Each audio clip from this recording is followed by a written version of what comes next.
So let's begin, and let me introduce myself. My name is Lance David Bergerson, and I've been practicing Buddhism for a good 20 years. I've been practicing meditation for 45 or so years, since early 1970s. And I've had a lot of experience with different traditions and so on. And I've read a fair amount. And so I've asked permission to be able to teach. And for the past 15 years or so, I've been teaching Buddhism 101 or some variation of Buddhism 101 in different Dharma centers. So this is something that is very close to my practice and something that I enjoy doing and helping people. And it's helpful sometimes to hear a familiar English-speaking person. Most of our teachers are Tibetan. So at the very least, they have a very thick accent, you know, when they're speaking in English and so on. So sometimes it's hard to make out what they're saying. So our job here in Buddhism 101 is to establish the vocabulary so that you can understand, you know, some of the basic principles that are the building blocks of what we learn from the lamas, from the teachers that come from Tibet and so on, from the books and so on. So that's one of our jobs in Buddhism 101, is to establish that understanding.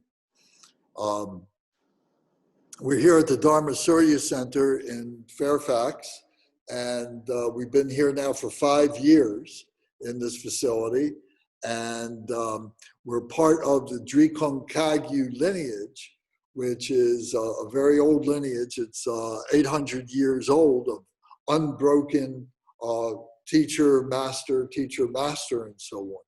So it's very well known in Tibet, and at one time or another, it was the main lineage in Tibet.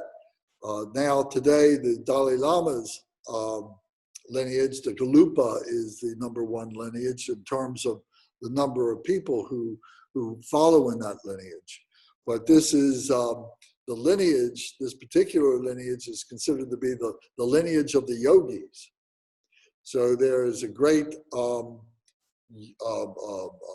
yogi tradition. A yogi is one who goes off into a cave or into a retreat hut or something like that, and practices the teachings and becomes the path, becomes the way to be able to attain enlightenment and so on. The other path might be the scholastic path, the academic path. So some of the other traditions are more scholarly than this path that we are on, which is more yogic, more practicing. So that's an important distinction that we make, that we see within our lineage. It's not a difference that makes one better than the other by any means, but it's just something to be aware of, and we'll talk more about these things as we go along. So what we try and do is build each class as a building block to the next one. However, there's always new people coming in. So as new people come in, we try and reintroduce the things that we might have talked about beforehand that somebody might have missed, so they feel like they're connected, and it becomes a refresher for the people that have been paying attention and have been coming in for meeting after meeting. So one of the things about Buddhism is the teachings are taught kind of in a cycle. And every year, certain teachings are recited or repeated every few months or even every week and once a year. And then some teachings, some practices are repeated every couple years or every 4 years and every 8 years. So these circular cycles.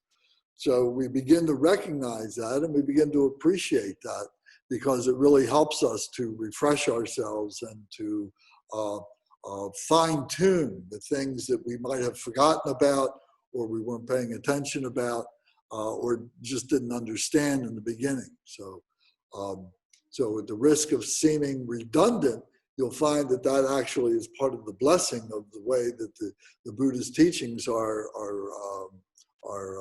presented.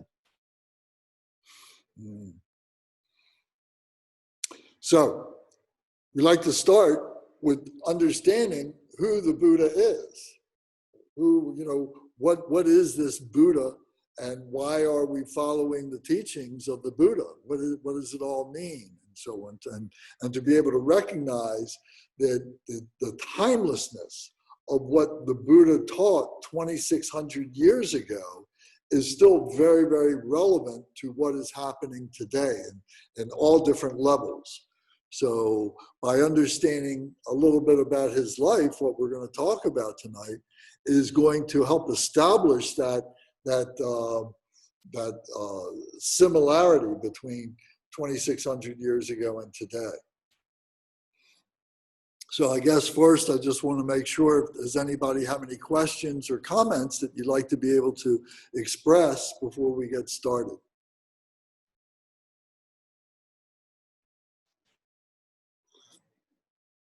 Okay, so we're going to go to, I'm sorry, Bonnie? The book that you're speaking about, is that different than the prayer book, or is that like the outline of what's going to be covered each week? Well, the book is the main book is the Jewel Ornament of Liberation.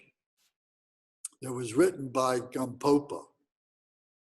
So Kempo's books, the Learning Buddhism book and Stages of Meditation, are based on that book, the Jewel Ornament of Liberation. So that's like our main reference book.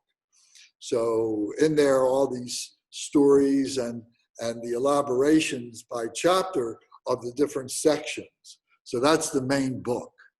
The other book would be the prayer book that we use, you know, for the Buddhism 101, that we've extracted just, you know, 6 or 7 or 8 prayers out of those books to be able to have a quick reference to be able to develop our practice. So for tonight, we're just going to talk about the story of the Buddha, and the 101 book we'll get into. Would you mind getting me a copy of that so I can show that to them? Sure. It's in the second drawer from the right. So I'll show you the cover. If you don't have it, I can send you a copy of it. So we'll talk, I said, till about 9 o'clock or so. We'll take a break in about an hour, a short little break, just to stretch your legs. So, thank you. So here's a copy of this book, and inside are our daily prayers and things. So we'll explain those as we continue on. Yes. So that's a copy of the same thing. So if you want the book put together like that, I can send that to you. So Martin, if you'd like to do that. Yes. Bonnie? When you were doing the Buddhism 101 on Friday nights, you were sending out an outline of what was being covered. That's what I'm asking about. I see. Yeah, this class will have some outlines as we move forward that I'll send out. Okay, so let's talk about the Buddha. So the Buddha, his actual name was Siddhartha Gautama.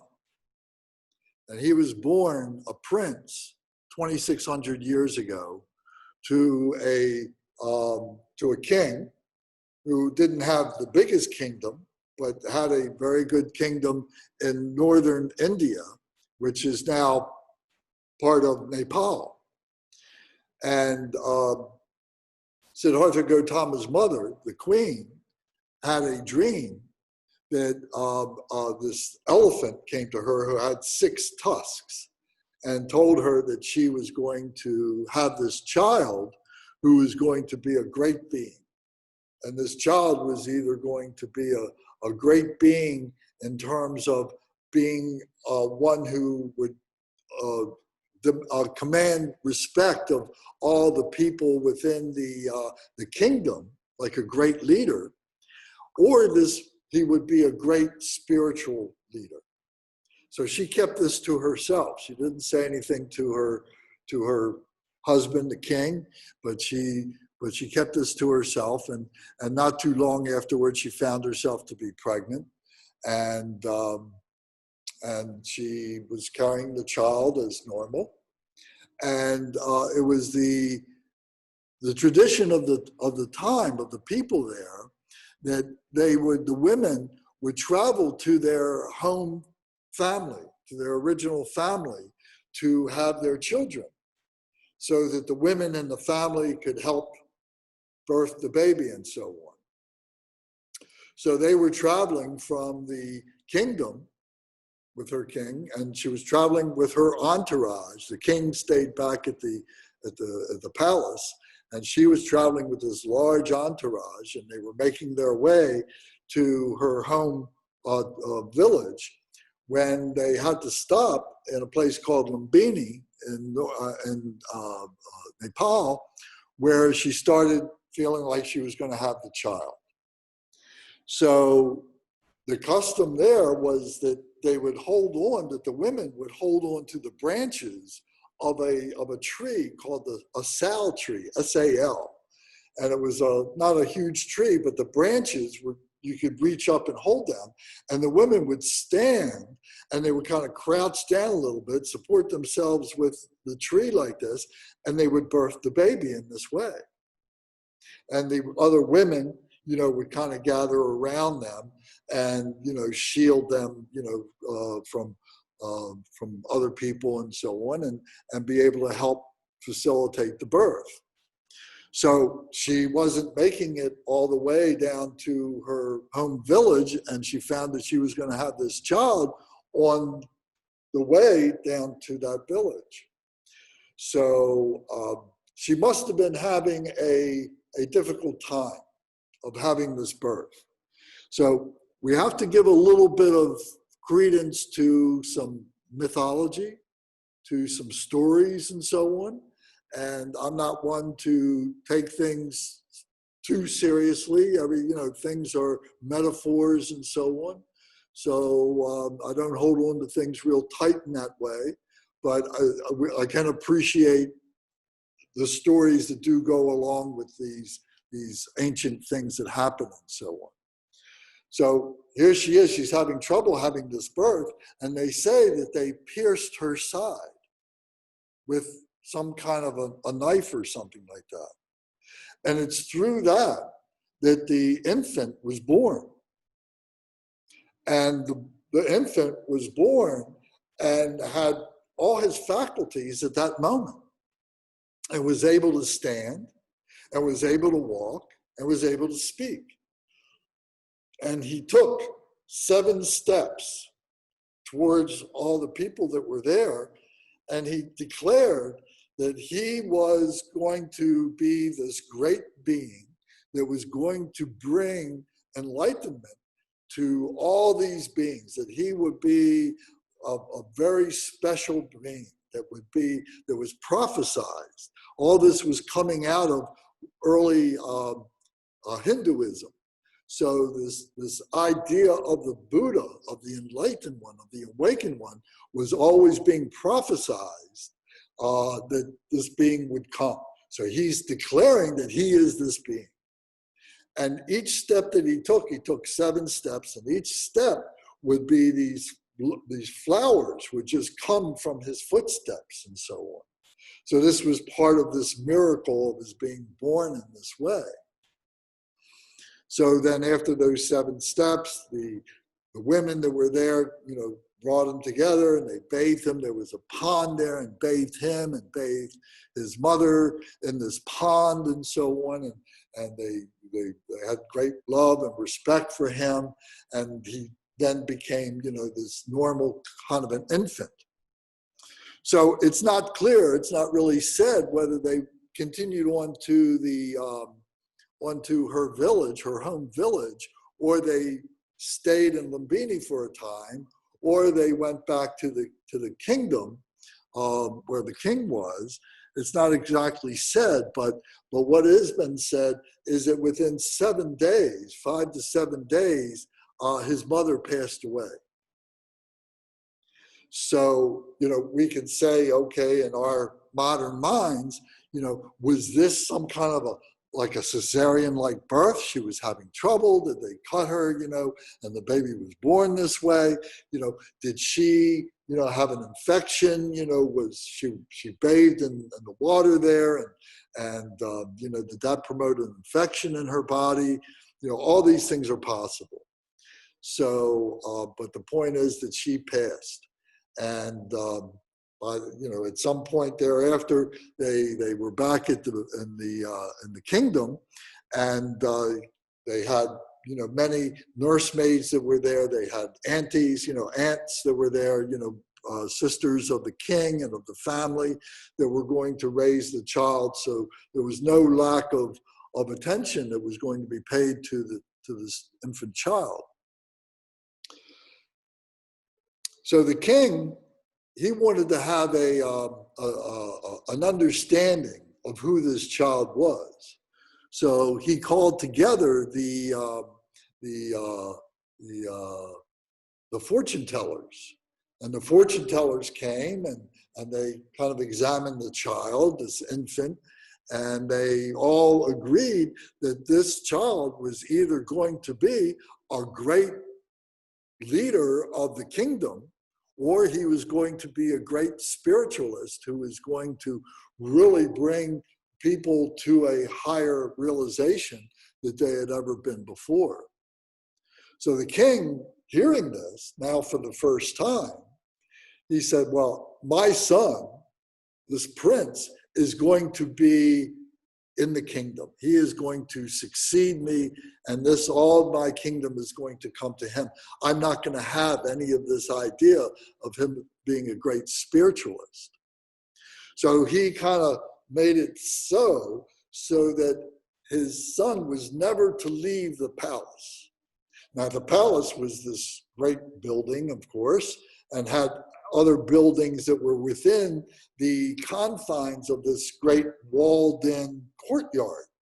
So the palace was not just this one building, it was many buildings, and there was these great courts and great fields that were there, but they were these high walls and they were these high gates that he was not to leave.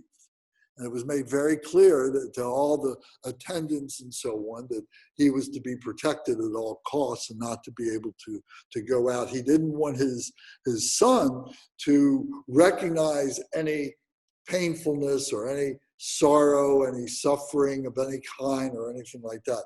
His son was to have a perfect life.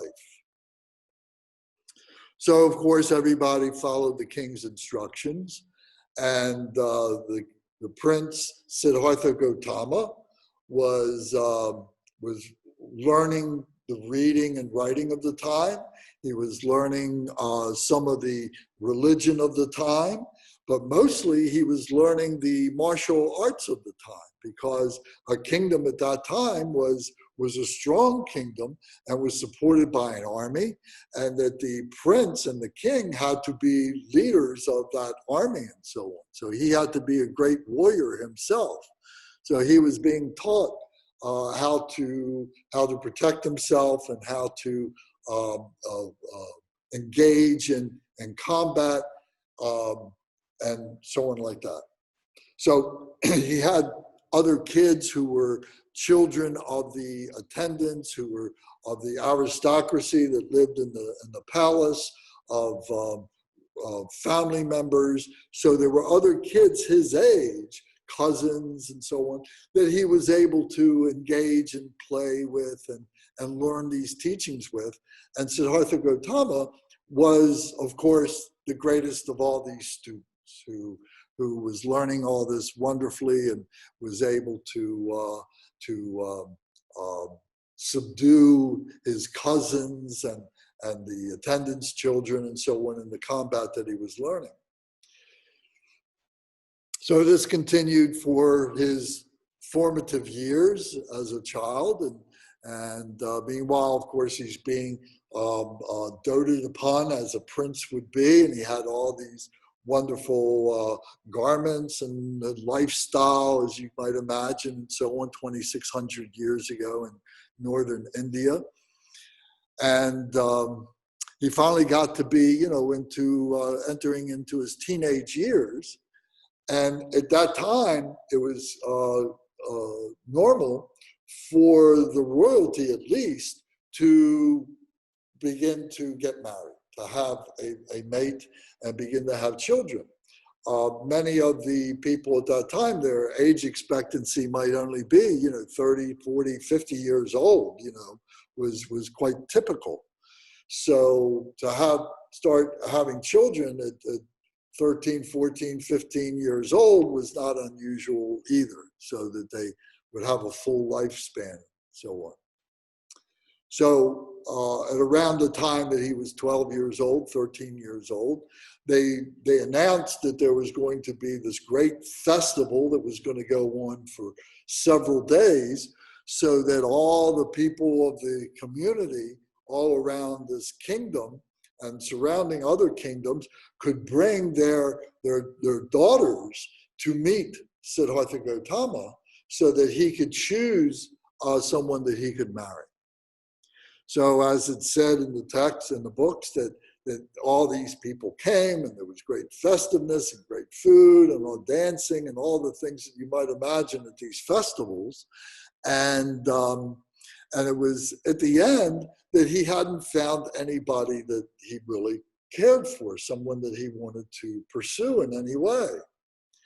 But then, as you might expect, at the last moment or so, that this king from far away brought his daughter and was there, before the festival actually ended, but it was at the very end of the festival.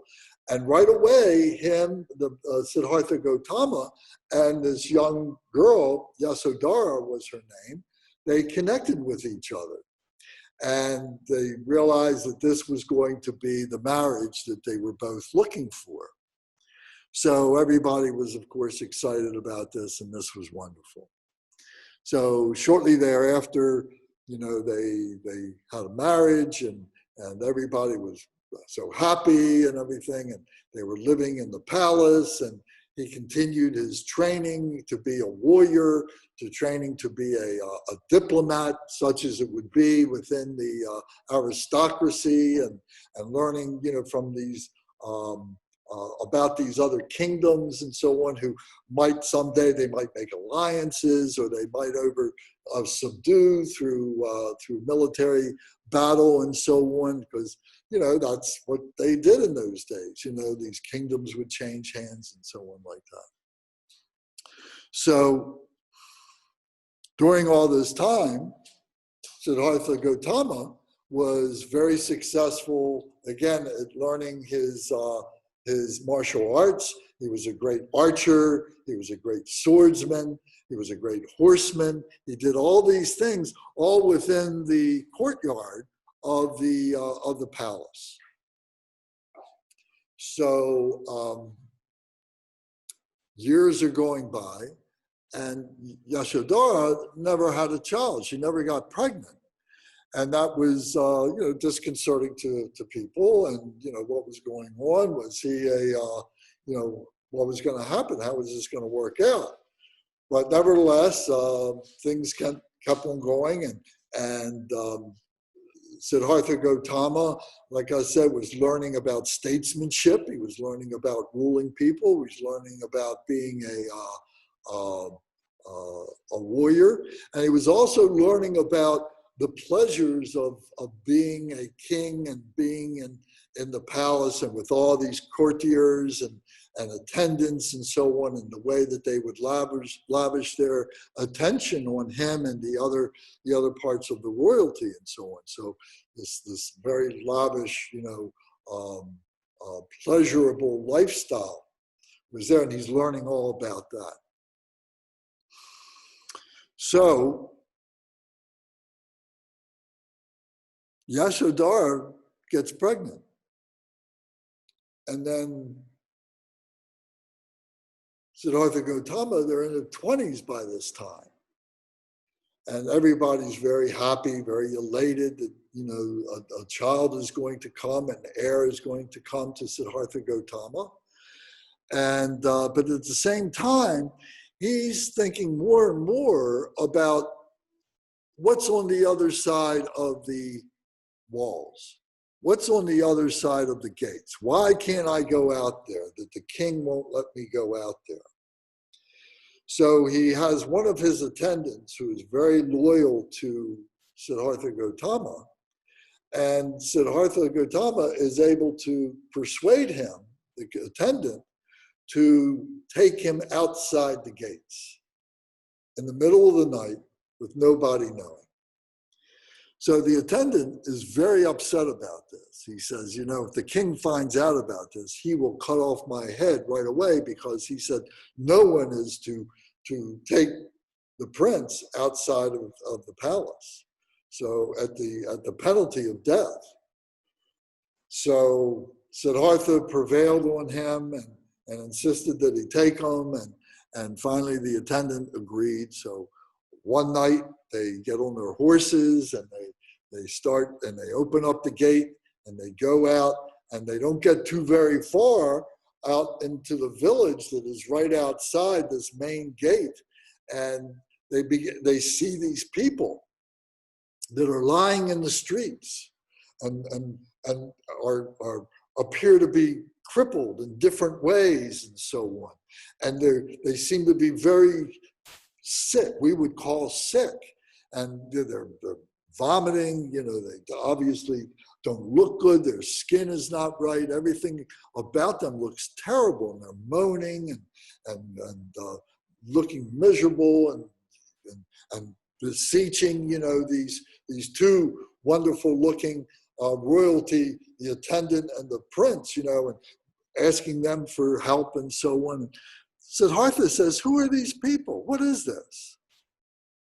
And the attendant says, he says, well, these people are sick and injured people. He said, well, I've never seen people like that.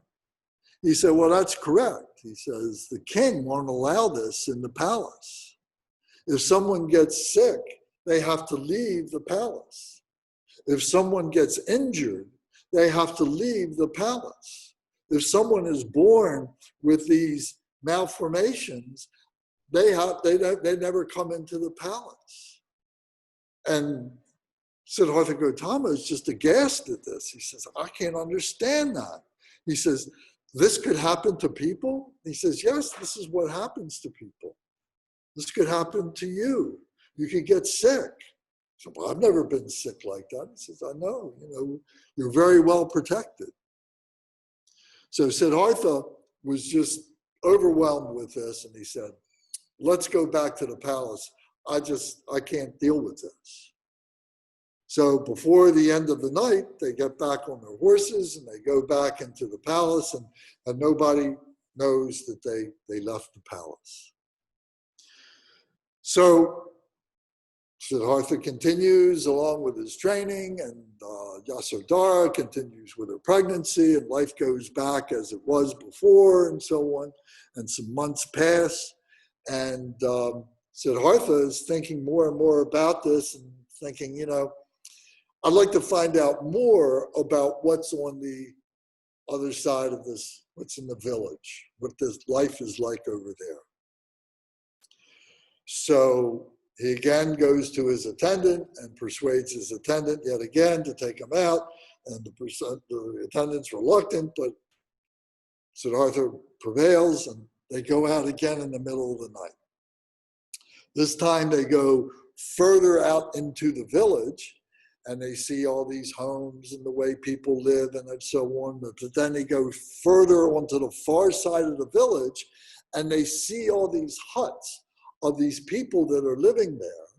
And he sees these people who all have white hair or very thin hair, and their skin is all saggy, and the color is not good on their skin. They kind of look gray, and they're walking hunched over, and they've got canes and crutches, and they don't look good, and they talk very thinly. They have very faint voices and so on. And he says to his attendant, he said, well, who are these people? He says, well, these are the old people. He says, old people? What do you mean old people? He says, well, as time goes on, we grow up and we have these great vibrant bodies like we do now. And then we begin to get old. And then our hair turns color, our skin begins to sag, it changes color, we begin to lose our strength and we begin to walk hunched over, and we need to have supportive canes and crutches and so on. And we lose our memory, we can't speak very well, we can't think very well, our voices get very thin and so on. This happens to all beings. Siddhartha says, I've never seen this. He says, well, of course, the king insists that when you get old like this, you have to leave the palace. There's no suffering in the palace. There's no unhappiness in the palace. There's nothing like that in the palace. The king won't allow it. So Siddhartha is just blown away by this. And he says, I can't deal with this. Let's go back into the palace. So they make their way back, and they're there for now another month or so. And Yasodhara now is getting ready to have her child. It's becoming very, very close to having birth. So Siddhartha says, I want to go out again. I want to see more things. I want to understand more about this suffering that has been kept from me, this sorrow, this unhappiness that these human beings are going through, that these people are going through, that we don't have in this palace. I want to understand this more. So once again, the attendant agrees to take him out at the risk of his own life. And they go out and they go all the way past through the village. They go past the old people where the people are, and they go out to the foothills of the mountains. Because if you understand, Nepal, northern India, it's, at the very northern part is the foothills of the Himalayas. So they get out that far, and now the sun is coming up, and they can see that there is this procession of people that seem to be in a single file that are making their way up this kind of windy pathway up to these foothills, up to this flat part of the foothill there. And in the center of this procession is what appears to be like this stretcher, that there is this human form that is all wrapped in white cloth, that is laying prone on this stretcher. And they're kind of wailing. These people in this procession are moaning and groaning. And Siddhartha says, well, what is this? Who are these people? And the attendant says, well, this is a funeral procession. He says, a funeral? Well, he said, what is that? He says, well, in the center, you see that human figure there all wrapped in white cloth. That is a human being who has died. He says, died? What does that mean? He says, well, when we get old, when we get sick, when we get injured, the life goes out of our body and we die. And there's no life there anymore.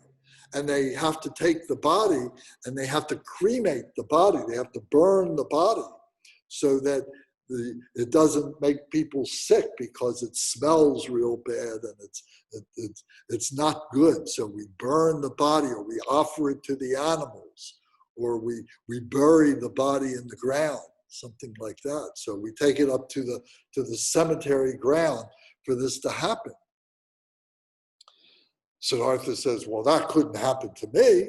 He says, oh no, he says, that's part of the human condition. That's part of being a human being, that these things happen.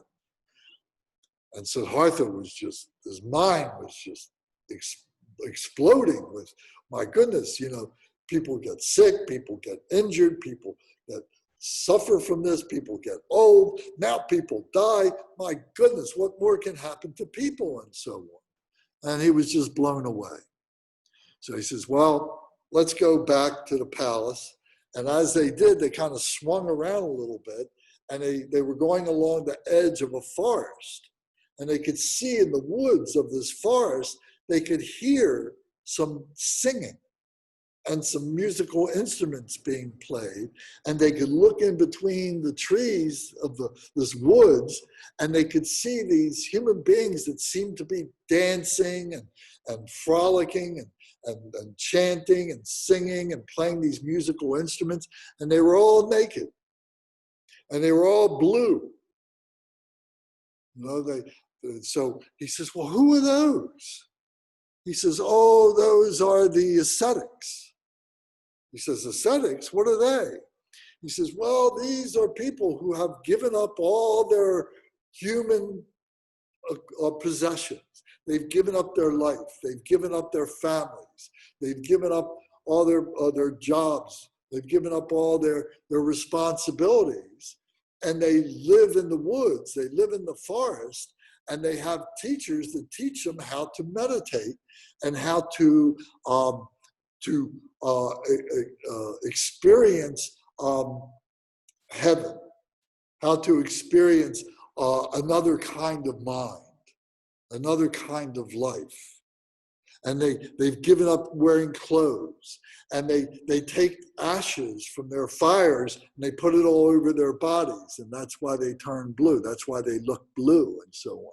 But they seem to be so joyous and so happy.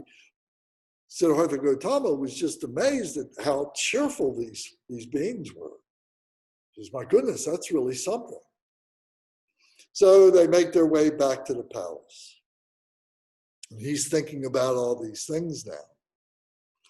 And shortly thereafter, his wife, Yasodhara, has the baby. And the baby is a baby boy. His name is Rahula.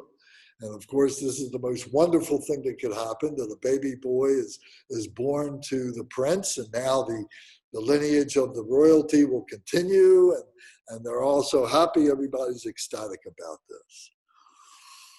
All except Siddhartha Gautama, who's starting to think to himself. He says, I really want to understand why these people are suffering, how it is that they can suffer.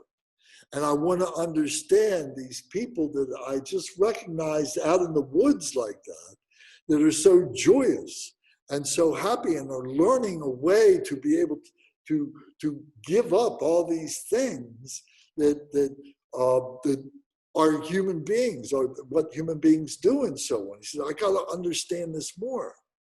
And I'm at this, if I stay here now with this new child and with the kingdom and the way that the king is going to be, I'm never going to be able to understand this. I'm never going to be able to understand the meaning of all this. If I don't leave now, if I don't renounce all that I have now, I'll never be able to again.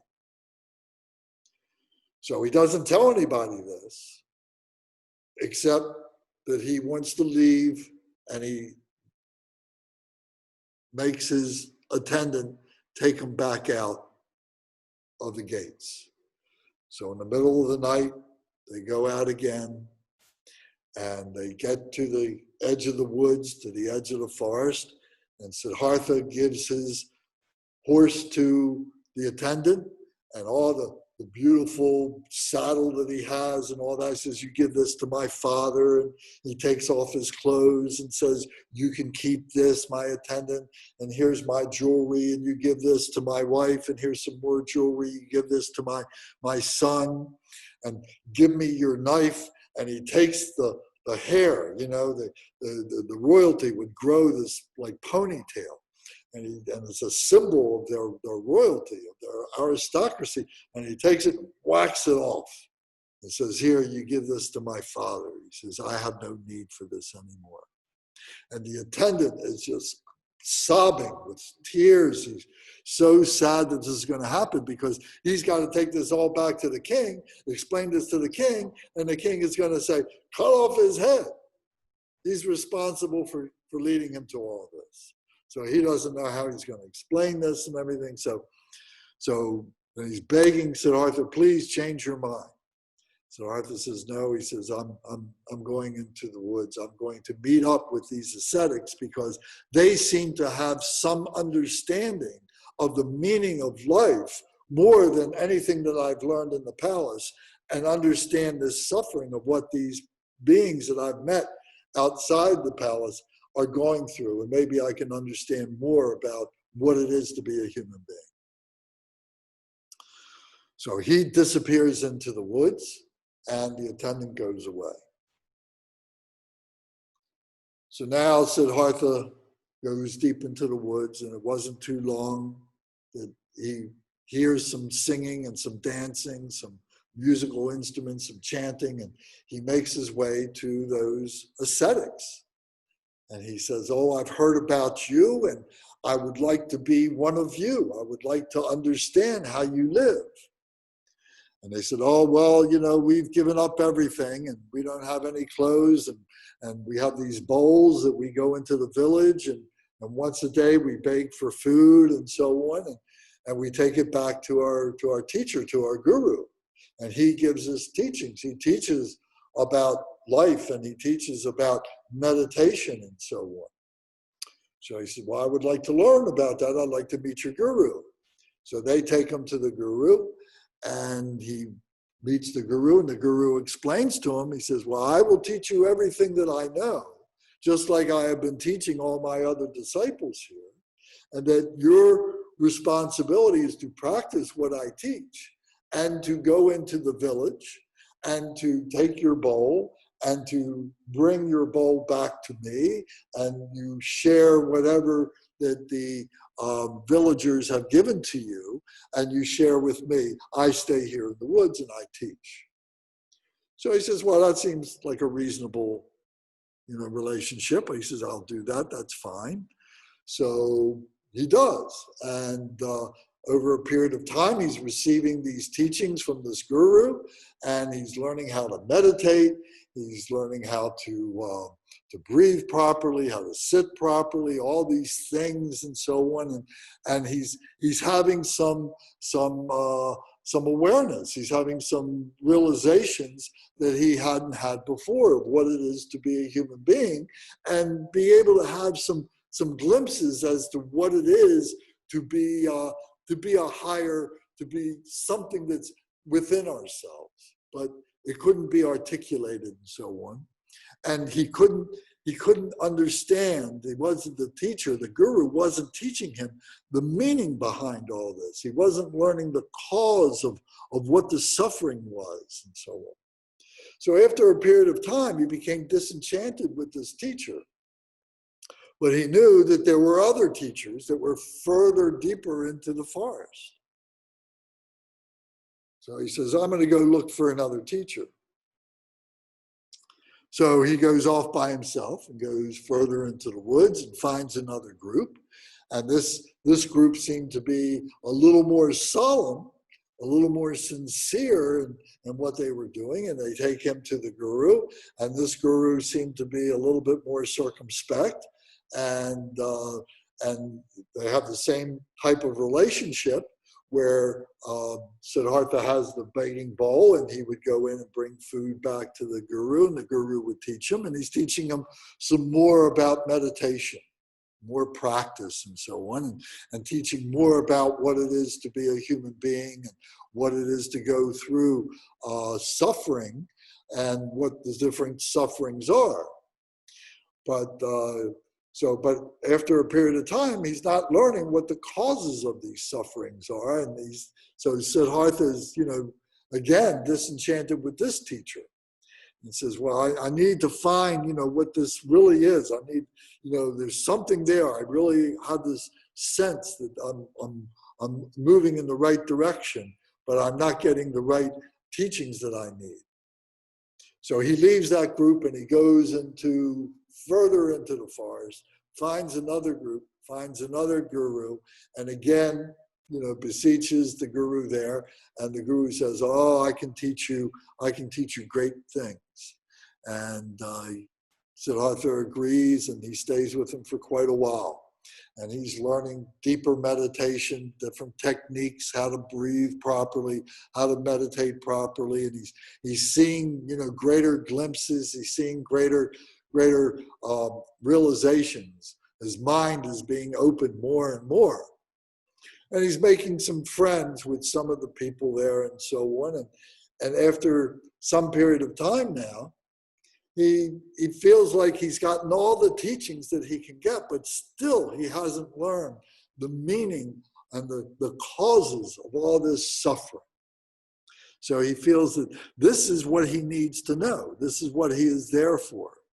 So he decides that he's going to leave the guru altogether, and that now it was up to him, to Siddhartha Gautama, to, through his solitary practice, through his solitary meditation, that he would learn the ways of this realization of enlightenment, because this is what they were all looking for. And this enlightenment was embodied in the idea of the Buddha, the awakened one. You know, this was the prophecy of the Hindu, that there would be this great being that would come, you know, that would be this great teacher that would bring enlightenment to all beings. So he decides that he's going to go off by himself.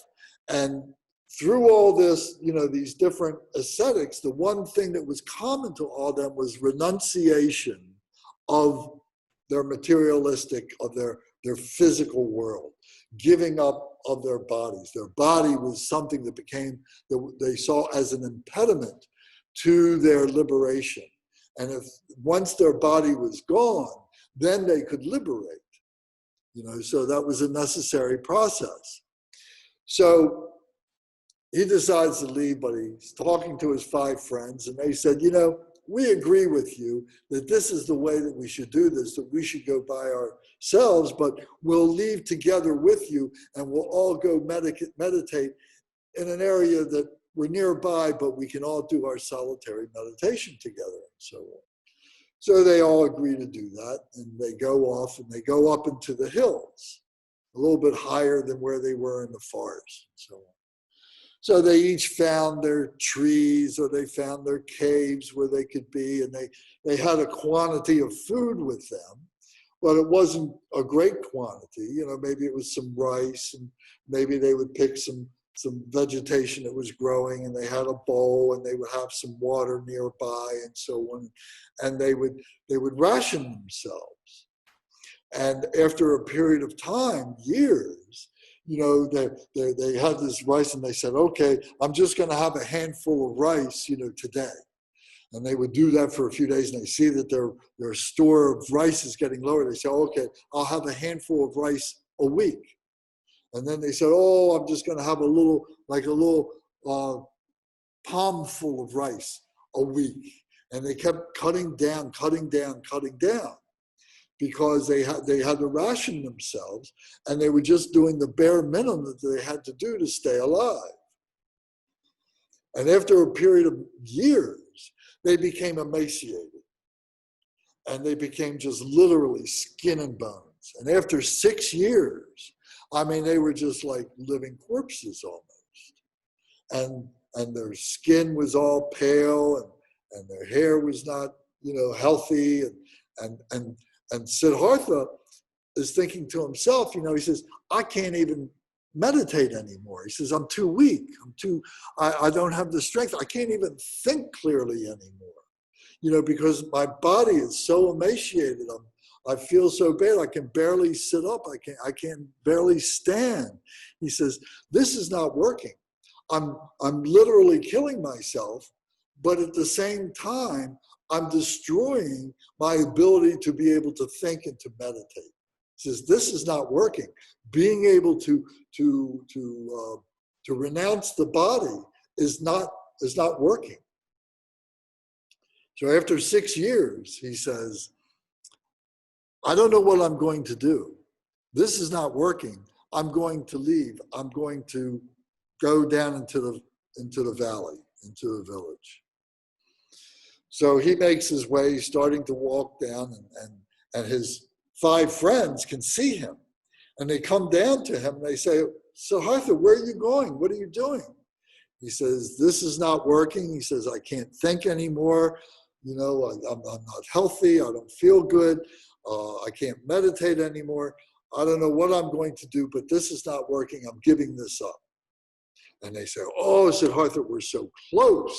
You know, we will die soon. Our body will go away, and then we'll be liberated, and then we'll be, you know, in heaven and so on. So he says, well, maybe so, but I don't think so. So he says, you guys can stay, I'm going. So they say, okay, we're going back. They go back to their caves and trees and so on. And Siddhartha Gautama makes his way down to the valley. And this valley is actually, is part of it is a riverbed that during the summer months, during the monsoons, becomes this raging river. And then after the monsoons go away, it just becomes all these little rocks and so on, and you can walk across this. And I was there. It's in Bodh Gaya in northern India. And so I saw this. And he's making his way across this riverbed towards where the village is. And he sees this girl, a young girl, who has a goat with her and has some rice with her. And she sees him and says, oh, you must be one of those yogis, those crazy yogis that are up there in the mountains that are the, you know, are renunciates that give up all their food and everything, all these ascetics, and says, you need some food. And he says, yes, he says, and she gives him some goat milk. She gives him some rice. He accepts it, and he starts to eat, and he starts feeling better. So then she leaves him and goes into the village and tells the village people, oh, one of the ascetics came down, one of the yogis came down, and I fed him. And the villagers are so elated with this. They think this is a wonderful thing. And they start coming and finding him who's still out there in the valley and hasn't gotten quite to the village. And then they start offering him food. And all around this riverbed are these shrines of these people that have brought this yogi, Siddhartha Gautama, this food and this yogurt and so on like that, to eat and to regain his strength. And so these shrines are still there. So he begins to regain his strength. He gains weight, you know, he's thinking better, he's feeling better and everything. And he finally gets to the point where he says, you know, this is right. He says, I cannot give up my body. My body is part of my brain, is part of my intellect, is part of my thinking. If my body is not right, I can't think right. And if I can't think right, I can't meditate right. These three things go together. The body, the intellect, and the mind all go together. So by cutting off our body was the wrong thing to do. So now he's feeling good and everything. He decides that now he's going to go back into his meditation.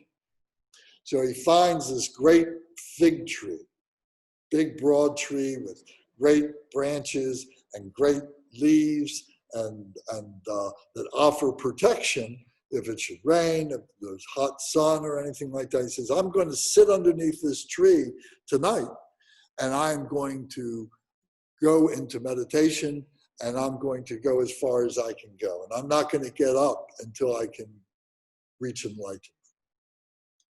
So he goes and he gets himself ready to go into meditation, and he sits there and he goes into the meditations that he's learned, the breathing exercises, all the different things that he's learned from the different gurus and that he was practicing for 6 years as being the ascetic and everything. And he goes into this very deep samadhi. The samadhi is the meditation. And he's in this samadhi when all of a sudden this demon arises in front of him. And this great demon is very powerful looking and looks him square in the eye, and he has this very rich voice, and he's got these beautiful clothing on, and he says, Siddhartha, he says, why are you sitting here like this? You can be such a great king. you can be such a leader of men.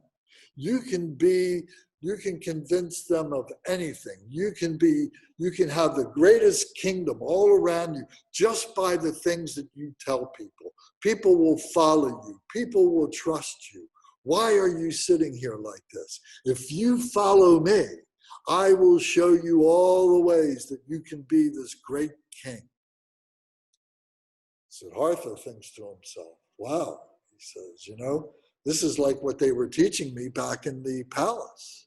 They were teaching me all about how to be a negotiator and how to talk with people, how to convince people to do things that they really didn't want to do, and so on. He says, no, he says, that doesn't seem right. The king doesn't want me for this. My wife doesn't want me for this. This is delusion that I think that I could do this, that I want to do this. This is delusion. He says, no, I'm not going to do that.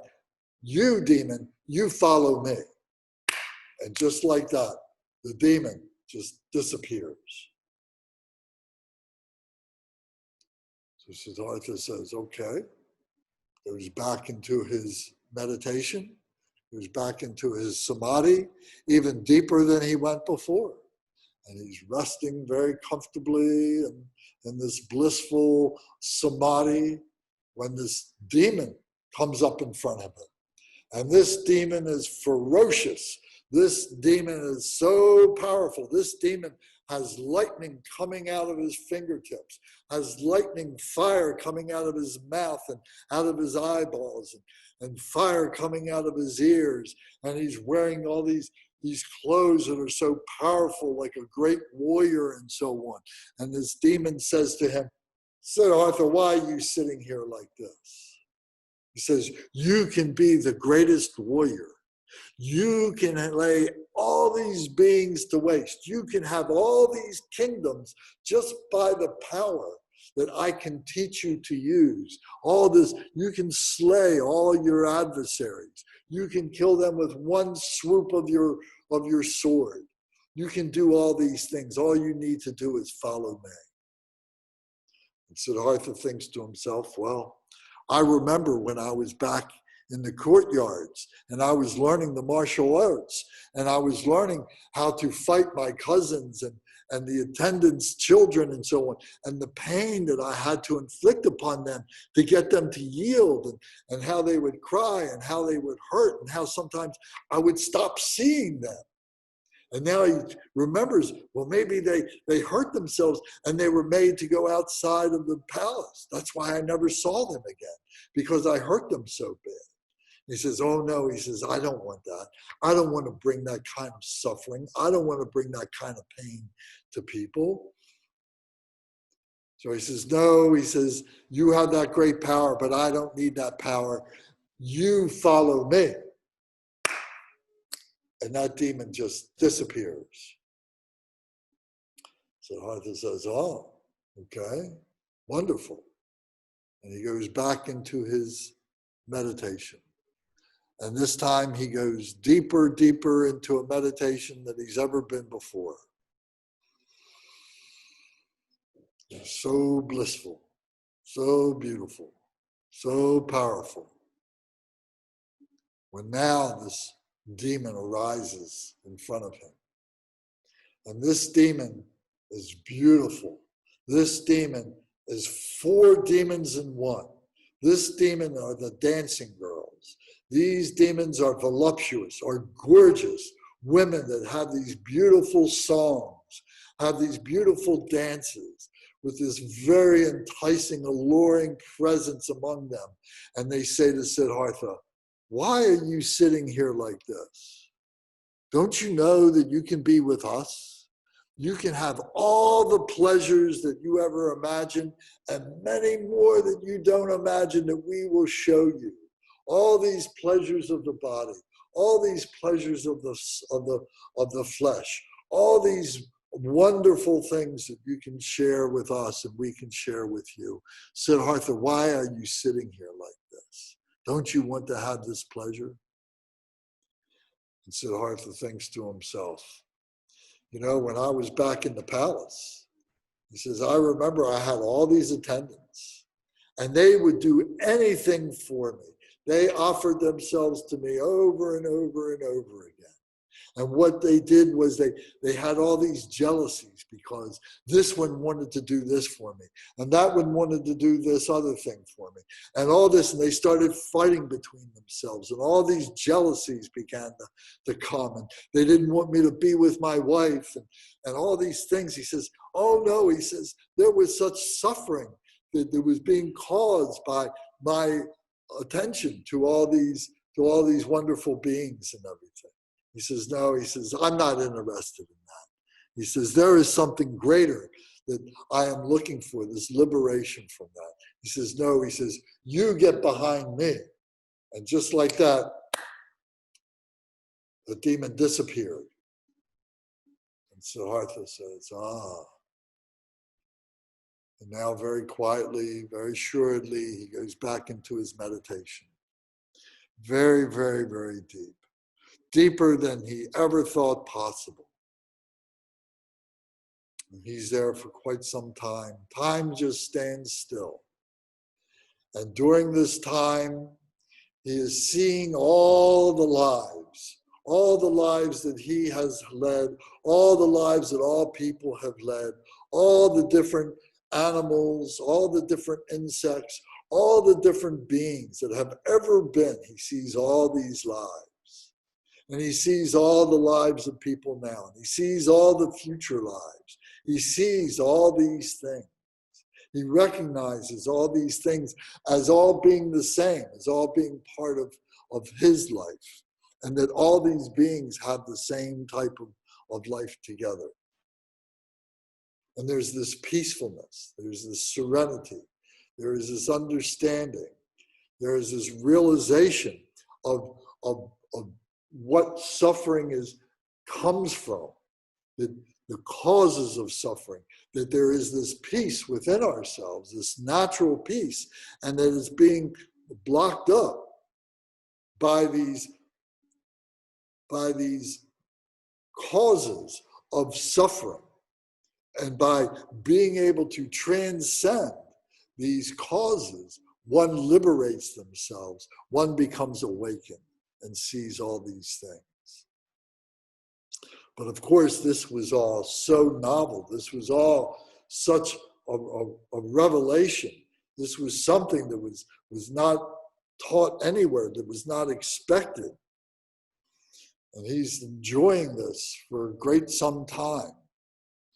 But then the sun starts to come up, and he starts to feel the heat of the day, and he opens his eyes, and he sees all this around him, and he doesn't lose his awareness. He doesn't lose that awakeness of what he has accomplished, what he has attained through this meditation.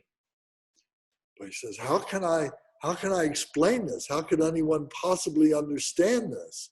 This is so different than anything that I've ever experienced, and I'm sure anyone else has ever experienced. So he gets up and he starts walking. He starts pacing up and down. And then his 5 friends suddenly appear to him, have come down from the mountains and see him. And they have been met by the villagers who have been feeding them just like they fed Siddhartha. And they're starting to feel better. And they recognize him, and they see him with this golden glow, with this golden body. And they say, Siddhartha, what has happened to you? And he says something like, I have reached the awareness. I have reached the awakeness. I have reached liberation. I am the Buddha. And it's there for all of us. He says, well, teach us what this is. How do we do this? He says, I don't know what to say to you. There's nothing I can say. And for weeks, he paces up and down. And in Bodh Gaya, there is this walkway that has all these flowers on it. And they're refreshed every day. And this is the walkway where Siddhartha Gautama walked up and down, and flowers popped up with each of his footsteps. And so on. Every day fresh flowers are brought there. And for 2 weeks, he paced like that. And his 5 friends are constantly beseeching him, oh, teach us, teach us, teach us. And he's not speaking. He doesn't know what to say. So then after a couple of weeks, he just starts walking west. He starts walking towards Varanasi. Varanasi is the most holy city in India. It is recognized by all the Hindus as the most holy place where all the Hindus want to go to die and to be, cremated on the banks of the Ganges River. And so he says, this is where I should go because this is the holiest place in the Hindu tradition. This is where I should go. So as he goes, he's walking, and the 5 friends are following him, and he just walks right through Varanasi. He thinks to himself, there's nothing there for me. You know, people are coming to him, and it just didn't make any sense to him. He just kept walking, and he walked all the way through Varanasi and got to the eastern side, the western side of Varanasi, and he comes to this great meadow where there's deer. And this meadow is called Sarnath, and it's called Deer Park. And there's these deer, and they're still there. There's still deer there. And there's these trees, and it's a meadow. It's very beautiful. And he goes there, and it takes him 7 weeks from the time that he sat underneath the tree and attained his enlightenment, that he got to this meadow, and he sits underneath this tree, a sal tree, like the one that his mother was holding on to when he was born. And he sits under this tree, and he motions to his 5 friends to come sit in front of him. And he says, now I will teach you the first teaching of the wheel of Dharma. So all this time, these 7 weeks, he's not speaking. He's not saying anything.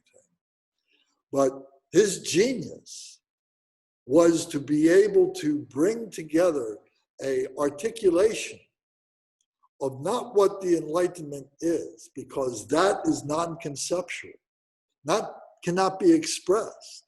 What he teaches is the method in which he attained enlightenment. What it taught for him to understand what the causes of the sufferings, what the blockages from the enlightenment of his realization of liberation all is. All this became his teaching. This is called the Dharma. This is the pathway. There's many dharmas. There's a pathway to be a carpenter. There's a pathway to be a doctor. There's a pathway to be a mother and a father. There's many dharmas. So they're all, written dharma, D-H-A-R-M-A, and it's a Sanskrit word. But a capital D is how we talk about the Dharma of the Buddha. This is the speech of the Buddha. This is the teaching of the Buddha, the method of the Buddha, how to attain enlightenment. So this became the speech. There was the physical body, which now had this golden glow to it, was very strong and powerful as a human being could be. And he had this speech, which was an agent of his intellect. And now he had this system that he could talk about, that he could teach to people, this Dharma teaching that he would teach. And this was the first teaching of the wheel of Dharma, how things go round. And he had his first disciples that he would teach that, and what it is to experience the mind of the Buddha. So at this point, we'll take a short break. We can stand up, stretch our legs, get a drink of water, and then we'll come back and then we'll continue the story of the Buddha giving his teaching to his 5 disciples. If anybody has any questions, I'll be more than glad to answer what I can for you at this time.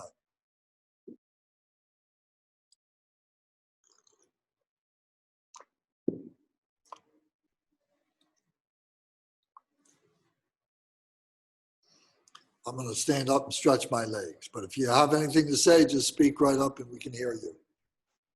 Or turn on your microphones first. Yeah,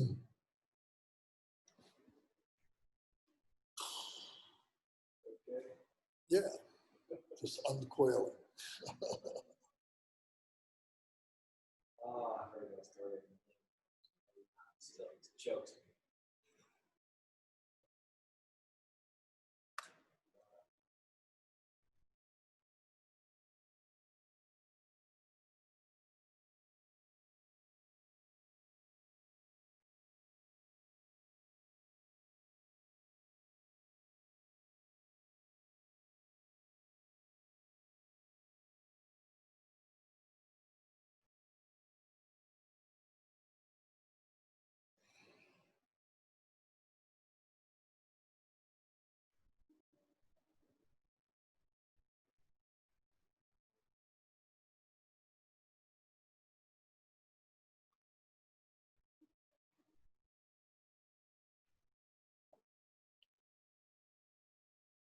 Some more water.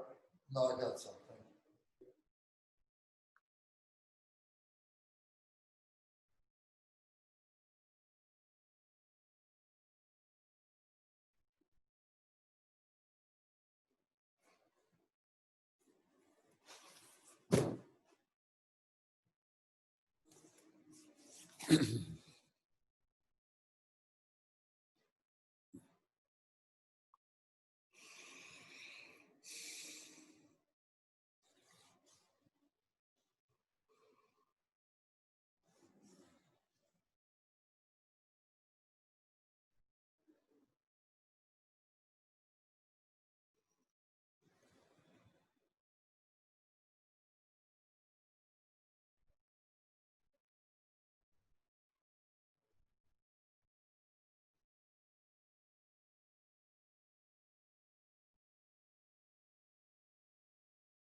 Okay, when you're all ready, please turn on your video so we can see you, so I know that you're ready.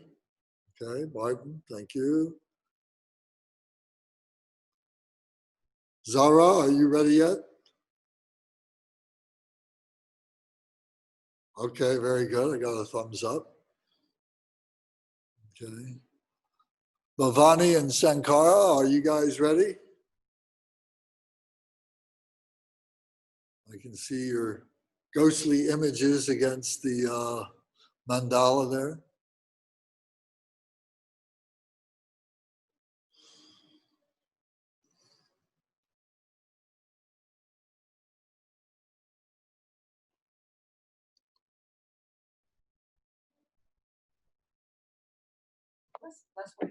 Lance, Yes. I was going to ask you, what happened to his son?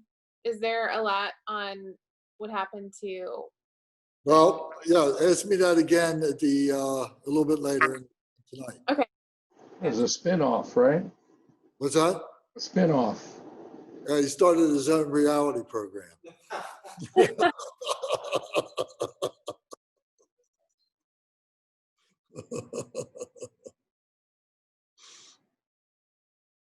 Okay. All right, Bonnie and William, are you ready?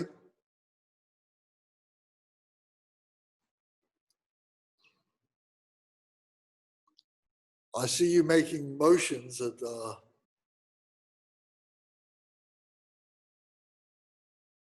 okay. All right, can we start? Bonnie, William? Okay, very good, thank you. Got to unmute us, I'm sorry. Yes, we're fine. Okay, very good, okay. All right, so now they're recognizing Siddhartha Gautama as the Buddha. And the Buddha now is saying, we all have this potential within us, all. We all have Buddha nature within ourselves. So he teaches that first is these are called the Four Noble Truths. This is the first turning of the wheel of Dharma. So this is the basis of all the other teachings. All the other teachings depend on this to be able to be understood. So the Four Noble Truths is the first one, is that all life, no matter who we are, all sentient beings have suffering. It doesn't matter whether we're rich or we're poor. It doesn't matter whether we're a man or a woman.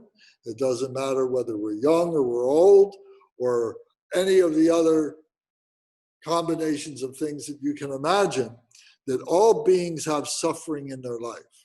It doesn't necessarily mean that their entire life is suffering, because there can be great beauty in our lives. But what is recognized is that all that beauty does turn into suffering, because everything is impermanent. Nothing lasts forever. So no matter what we think about our bodies and how handsome or beautiful we are looking into the mirror when we're young, as we get old, those bodies change, and the image that we see in the mirror changes, and the way in which we feel, or the way our body feels and so on, changes. So all these things that we hold so close and dear to ourselves all change. And so all things have suffering in their lives. All beings have suffering in their lives. All this nature is suffering. Everything changes. If I take this table and take it outside and leave it in the weather and come back after a couple of years, it's just going to decompose into dirt. If I take a piece of metal and I take it out into the earth and I lay it out there for a period of time, eventually it's going to get all rusty and it's going to break apart and it's going to go into the earth. Everything that appears to be permanent changes. So this is the suffering. This is the truth of suffering, that all things have suffering in their lives. So that's truth number one. Truth number two is that the cause of this suffering is our desire, is our attachment, is our wanting to have this body, wanting to have these possessions, wanting to have this life, wanting to have all these relationships that all change over time. Whether it's our children, whether it's our wives and our husbands, whether it's our possessions, all these things that we want to have, they change, they go away. And it's if we stop wanting those things, if we don't need those things anymore, these things will go away. And we will begin to lessen our suffering, our causes of suffering. So that's the that's the second truth, is that we cause this suffering through our attachments. Then the third suffering is that we can stop these sufferings. We can stop these causes through renunciation, through the cessation of these attachments. So it's like cutting things off, saying, I'm not going to do that. I'm not going to want that anymore. I'm not going to be like that anymore. So it's through our just deciding that we are going to simplify, and that we are going to change, we are going to cut through all those attachments, all those clingings, all those possessions and so on, that we are able to reduce and eliminate our suffering. But then, how do we do that? So the fourth noble truth is the Eightfold Path. And by following the Eightfold Path, we have a system by which we can constantly evaluate our lives and see our lives and recognize our lives, what it is that we are doing, what it is that we're thinking, what it is, what choices we have, and so on, to be able to lead us, to enable us to be able to practice the cessation of the attachments and so on to our lives. So this Eightfold Path is number one, is having the right view. And the simplest way to express the right view is to say that you recognize that enlightenment is possible. Freedom is possible. We all want to be free. All beings want to be free. All animals want to be free. All insects want to be free. Nobody wants to be enslaved. No one wants to be killed. No one wants to be hated. Everyone wants to be free. Everyone wants to be liberated. So this is the right view, recognizing that freedom is what we all want. Hey, Lance, I have a question. Okay? Is it that all attachment is bad, or that attachment that when you suffer, it's from that attachment, but if you are not suffering, then it's not necessarily bad? Exactly. So we have to find the right balance. We have to be practical. So as we carry on with this Eightfold Path, you'll see where the balance comes in. So the first part is that liberation is possible, freedom is possible, and that we all want to be free. So that's the first thing. Okay? Then the second thing is that we need to have the right resolve. We need to have the right motivation, the right intention, the right protection to be able to attain that liberation. We have to have the right method, the right resolve to be able to find that freedom, and that it's possible. The next one is the right speech, the right voice. And we need to recognize that if we speak perfectly, if we speak truthfully, that we have a way of being free. Because soon as we confuse the truth with some kind of a rationalization, with some kind of a lie, now all of a sudden it becomes obscured. And that freedom now becomes blocked up by that lie, by that confusion that has been created in our minds and in the minds of others by speaking untruthfully. Now we have to remember the lies that we've told. They become part of our lives, and we begin to lead our lives as those lies. And it becomes very, very difficult then to separate ourselves from those rationalizations, from what our true nature is, to be free. So if we speak truthfully all the time, now we don't do anything to block up, to obscure that liberation, that freedom.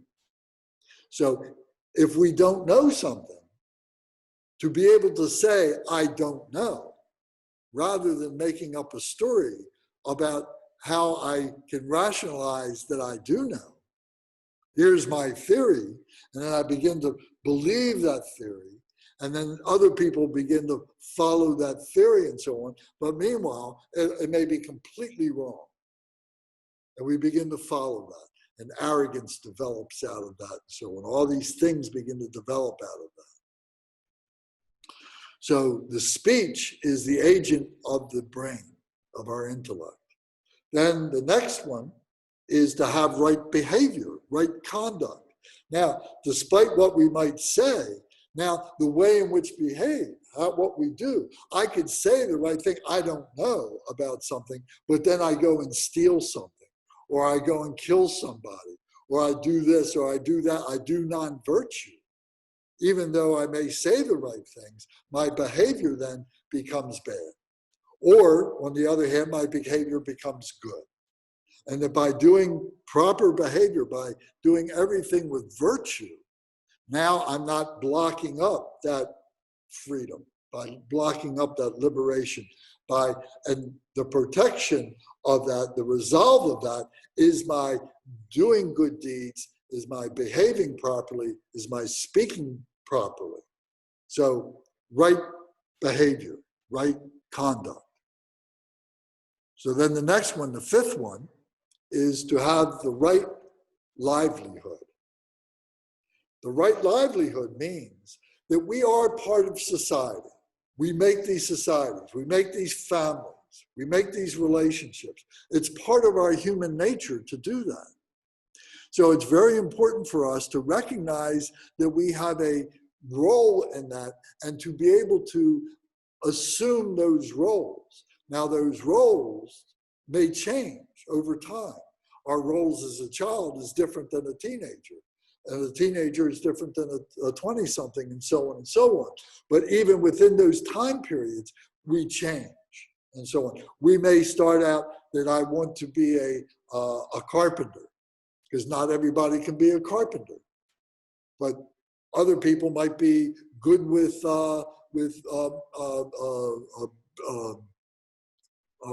growing things. Some people can be good farmers. Other people may be good family people that can raise the children and teach the children. Others may be good at making things, building things. There's all these different things that we all contribute together and that we're part of a society. And our roles can change, and that's healthy, that's okay. We have to have respect for each other's roles and recognize that we can change, that we can make mistakes, and that we can grow and need to be able to have that ability to be able to change. We need to have discipline. And there are those people who are very good at being able to help us with discipline. There need to be police people. There need to be soldier people, because there are people that will be non-virtuous. And we need to be able to find proper ways to be able to subdue those people that are doing harmful things and to help them to rehabilitate themselves, to recognize proper behavior and proper speech and proper thoughts, and to help them to find their liberation and so on. So we have to have people that are capable of being able to do that, and we have to have respect for those people, for those soldiers, for those police people and so on like that. So to find our places within the society. And as I said, when we start off as a young person, later on, as we get to be an old person, we may be able to not do that job, but now we can teach other people as we've gotten older to do those jobs that we did as young people and so on. So we see that there is this system that is in place. So that's to have the right livelihood. Then the next, number 6, is to have the right effort. That through this all, we need to have the right moving forward, the right diligence. We have to have the right joyfulness. We have to have the right effort in which we are doing this, to be able to see that we are doing this for the better of other people, that we're not selfishly holding on to the results of these things, but we're doing it for the common good. We're doing it for each other, and we do it joyfully and happily and so on. So to have the right effort to be able to move forward. So with each of these things so far, these 6 things that we've just identified, they are parts of our lives that all contribute to our freedom, to our liberation, to our happiness, and so on. And if we confuse these things with non-virtue, then each of these things become impediments to that happiness. They become causes for our suffering, for our sorrow, for our attachments, for our aversions, for our hatreds, and so on. So the number 7 now is to have the right mindfulness. And what that means is to have the space that we have in our lives, the time in our lives when we can sit and we can compartmentalize everything else, and we can analyze, and we can see what it is that we're doing, and we can contemplate what it is that we're doing, and we can think about the things that we want to do, and we can be mindful of all these things, to have the mindfulness of what all these interconnections are, and see all this and so on. And to be able to develop a relationship with teachers, and to recognize that we need to be to have teachers, and that as students, we then become teachers ourselves, and we learn by being teachers. So we're in this constant give and take of being a human being within this livelihood system that we have and so on. So we have to have the right mindfulness of what this all is churning about and so on. And then the last, the eighth, is to have the right concentration or the right absorption of this. And what this means is this right balance within ourselves, this sense of practicality, that we are the vessel of all this, within our body, within our lives, within our mind, within our hearts, is this freedom, is this resolve, is this speech, is this activity, is the conduct, is this livelihood, is this effort, is this mindfulness, is all within ourselves. And everyone has that within themselves, and we have to mutually respect each other to be able to appreciate all this, to be able to make this all come manifest. And if we think about other beings, and if we have the cause of helping other beings, rather than selfishly trying to help only ourselves, that only causes suffering for ourselves, and it only causes suffering for other people. But if we are always thinking about the happiness of other beings, then that in turn feeds back and brings us happiness. So this is the eightfold path. So this becomes the cause for the result of the cessation of suffering. The cause of suffering, I said, was desire. So desire is one of the 5 basic emotions, or the 5 building blocks of emotions. And we talk a lot about this as we go on.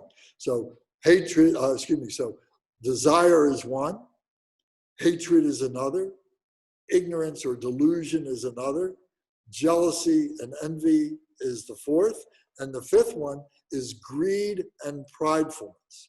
Those 5 poisons are the building blocks of all the emotions that we have. And it's all the emotions that block up our true nature. And our true nature is to be the Buddha, is to be the awakened one. So now Siddhartha Gautama, who is now a realized Buddha, has formulated this, has formulated the articulation of this. He didn't invent this. It's part of our natural being. Being Buddha nature, what we call Buddha nature, is our true nature. We might call it, in different systems, we might call it Krishna. We might call it Brahma. We might call it Christ. We might call it Jehovah. We might call it Mohammed. We got all these different names, all these different traditions, all have their name for this very essence of our true nature. And each one of them, at their essence, is all the same, is all true.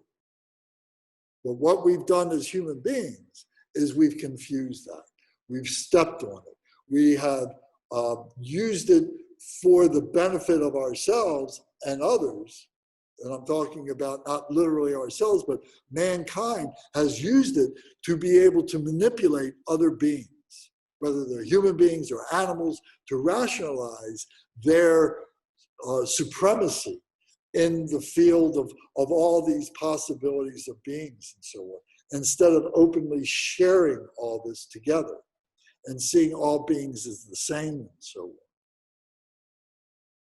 So this was the first turning of the wheel of Dharma, that we all have this awakened ability within ourselves. And it's a matter of being able to release all the negativity, all the confusions that are blocking this up. So one analogy is it's like a diamond, that we have this diamond nature that is compacted with dirt and filth and mud and muck and emotions and confusion and all that. But as we go through this process of the Eightfold Path, We begin to cleanse that. We begin to clear that away. And the true diamond nature that has always been there, now that begins to come forward. Now we begin to recognize that as the diamond. That's our true nature that's always there. This was the first teaching of the Buddha.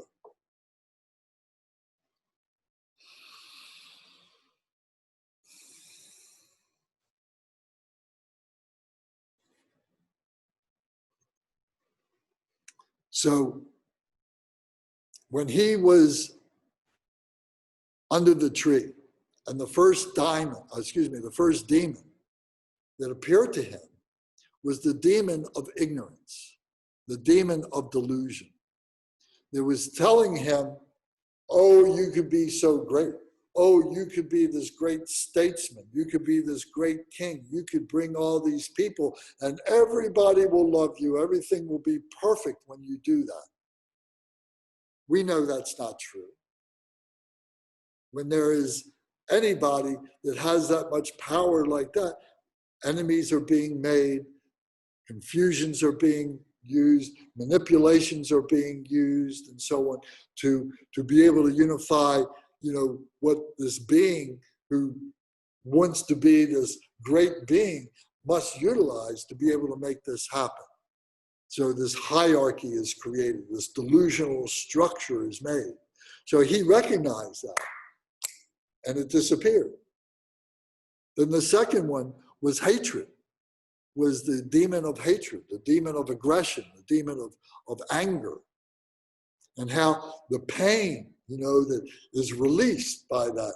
You can be so virtuous, you can do so many good things, but one negative, harmful, hateful deed can blow all that away. We can do one thing that will just like pull the proverbial rug from underneath our feet because of one moment of hatred.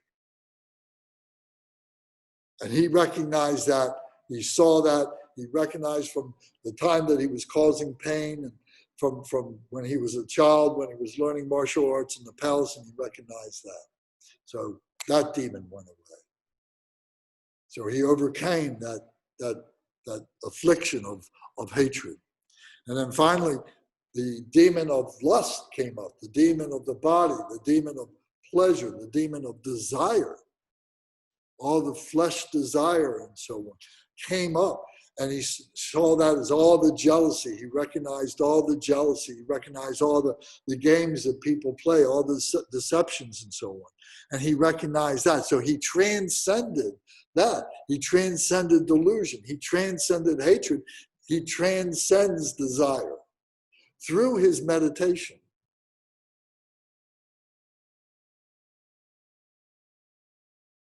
Through the meditation, we learn how to cut these things off, to stop doing this. Finally, it's what we do. We just say, I'm going to stop being desirous. I'm going to stop being attached. I'm going to stop being this. Now, all this does have a practicality to it. So what we're doing is we're finding at what point do we become obsessive? What point do we start holding on too much that it becomes the priority in our lives instead of our spirituality? To be spiritual, the word spirit means connect. To connect to nature, to connect to all beings. For us to be fully realized human beings, for us to be complete human beings, we need to be spiritual human beings.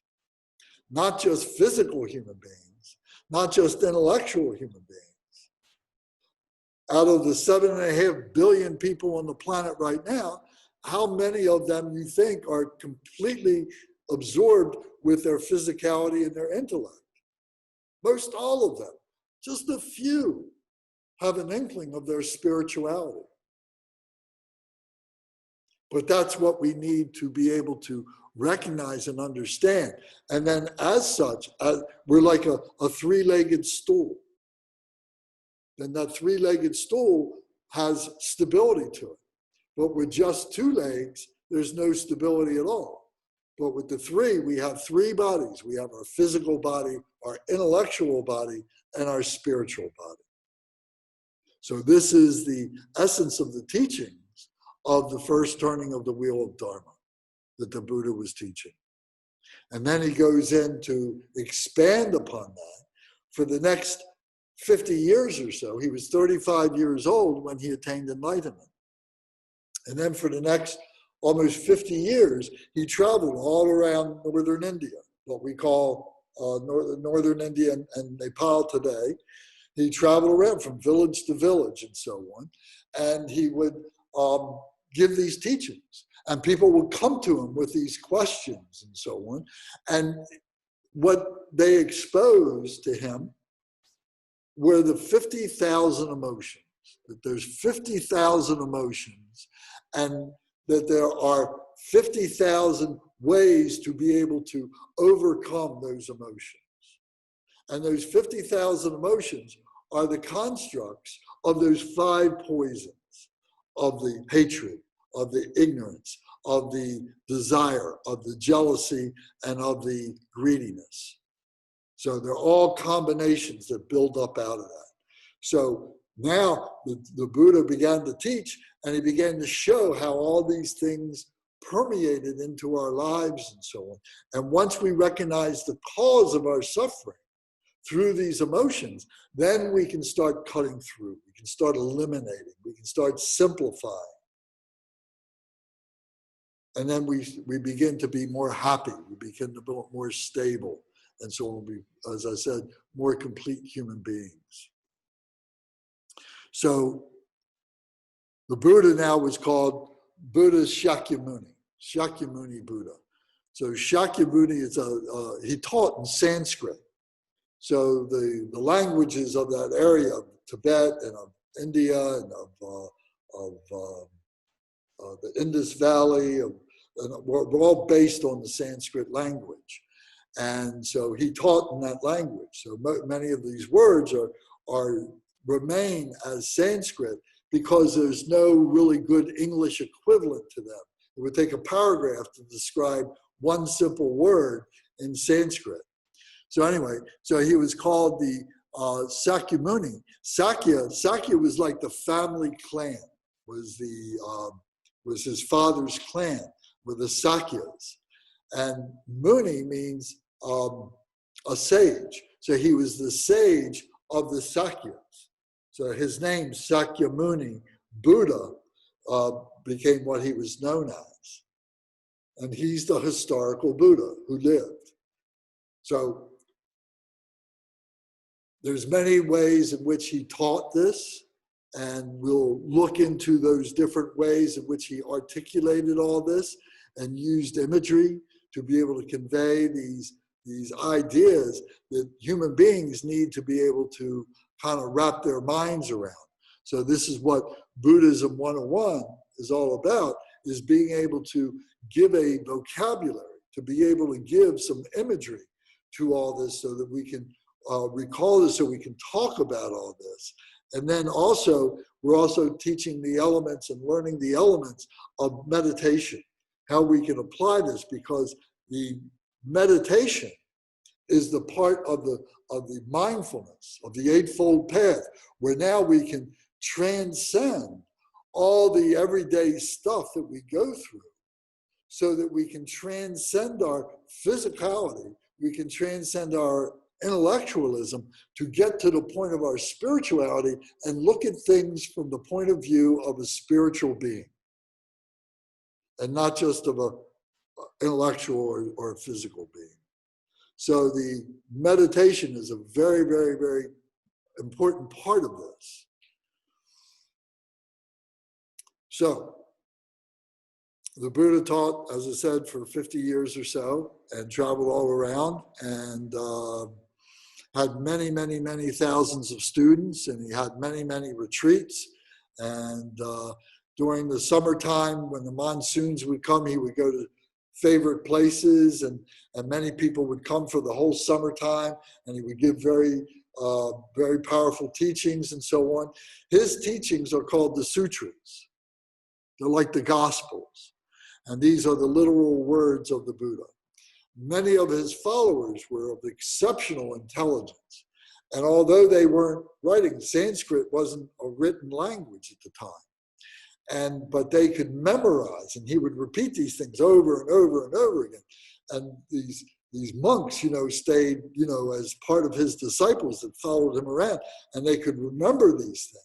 And then they would get together and they would say, oh, do you remember when the Buddha said this? And they said, well, he said it like this. And they said, oh, yeah, you're right. And they could remember it. And then things were written down in the Pali language finally, after a few hundred years, after the Buddha passed. And so the Buddha was teaching all this. And then finally, he was in a village called Kusinagar in northern India. And he was 80 some years old. And depending on which book, whether he was 80, 81, 82, 84, etc. But he ate some bad food. And he couldn't, overcome the bad food. It was like poison, but it wasn't an intentional poison. It was some rotten meat or something like that. And his body succumbed to that. They couldn't, fight it off. And he knew he was going to die. And he knew that it was his time to die. And he wasn't upset with that. But of course, his followers, his disciples at the time, they say that there was like 500 disciples that were around him at this particular time in Kusinagar. And he laid on his right side, his right head was supported by his right arm. He was prone like that. And he gave his last teaching. And he said something like, now I exhort you, my disciples, I have taught you, I have taught you everything I could teach you. It's all there for you to comprehend, all there for you to practice, all there for you to meditate upon, and it's there for you to find your own Buddha, to become the Buddha. You are the Buddha. It's all up to you now. And those were the last words he spoke. He passed away, his body passed away, and they had a cremation for him. And the word went around to all the Buddhist world at the time, and representatives from all the many different places where the Buddhas had gone, where the teachings had gone, and they came and they had a cremation, and they took the relics, parts of the bones, the teeth and hair and things like that, and they distributed them among the leaders of the particular groups of the Buddhist followers at that time. And so you can go to certain places and they say they have the relics of this or that in their shrine rooms and so on like that. So there's even been some modern day documentaries that talk about the veracity of these places and these relics and so on. So it's very powerful in that way. So that basically is the story of the Buddha. So 2,600 years ago.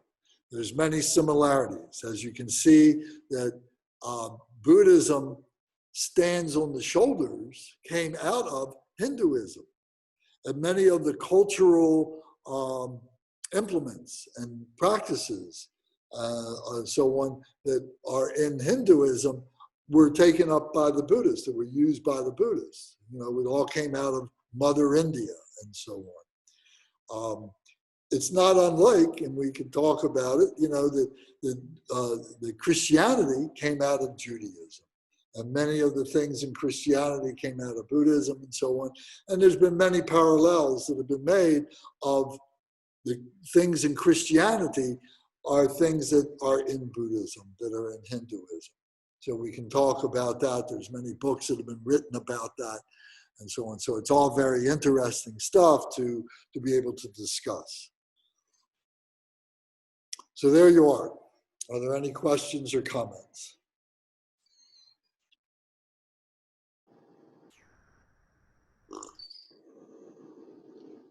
Michael? Yeah, I've heard the story once or twice, and I always have to give kudos to the teller of the tale. It's not an easy saddle to get up into, and it's a kind of a weighty task. So I think you did very well. Thank you. Oh, well, thank you very much. I've had many good teachers, read many books and so on, and there's many who tell the story much greater than I can. And in less than 2 hours, there's not, you gotta cut through some things real quick. So thank you. So Zara, what do you think of the story? I enjoyed it. It was it's especially from hearing it from you, like hearing it versus reading it, hearing someone talk about it. It's a different experience, and being a listener versus reading it. So I appreciated the details and the information greatly. I enjoyed it. Thank you. Does it help you understand, the Buddha a little bit more? Yes, most definitely it does. And I especially just like to your breakdown of the Eightfold Path, the way you just explained it was very understandable for me, like as someone who's like newly learning information. I found it accessible, the reading of it, where there's a lot of words you can get lost in, but listening to you just talk about it plainly was very helpful. Okay, very good. I can send some notes to everybody, which I will do, the beginning of the week, so you can reflect on that. And if you took notes, you can embellish them or whatever. Okay. Martin, how about you? What do you think? I've heard aspects of the story before, kind of the origin tale. I think I might have read the book Siddhartha probably at some point. The book Also. Siddhartha? Yeah. Well, that's not Siddhartha Gautama, although the character Siddhartha does meet Gautama in the story, but it's not about the Buddha. Okay. But yeah, I think it's the start of the learning path. Okay. So, can you see the humanness of the Buddha, and that which he was able to overcome to recognize himself as the Buddha?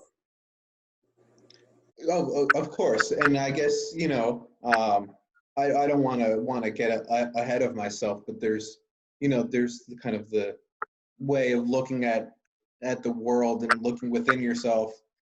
And then there's kind of, it seems like all this other stuff also that comes along with it, which seems kind of more like coming at it from like a organized religion versus non-organized so much. It seems like the original aspect of it is very unorganized, individual. But then there are these other organized aspects to it. You mentioned a good point there, and I just want to make this distinction, and that is that the Buddha did not regard himself as being any kind of a divine being, and the Buddha never explained and said that he could not explain, the cause of all this nature. What a supreme being is. He never professed to be a supreme being or a god, anything like that. And that's a very important distinction, that Buddhism is a philosophy of how to lead a life as a good human being, as a pure spiritual human being, but not necessarily to become a god. It's not an element that is expressed in Buddhism, although gods are talked about, but they are seen as temporary gods and not a supreme being. So by definition then, Buddhism is not a religion. Religion, if you look up the dictionary definition, would say that it is a man's relationship to God. But if there's no God being expressed, that there's no religion there. So by that definition, Buddhism is not a religion, it is a philosophy of how to live one's life.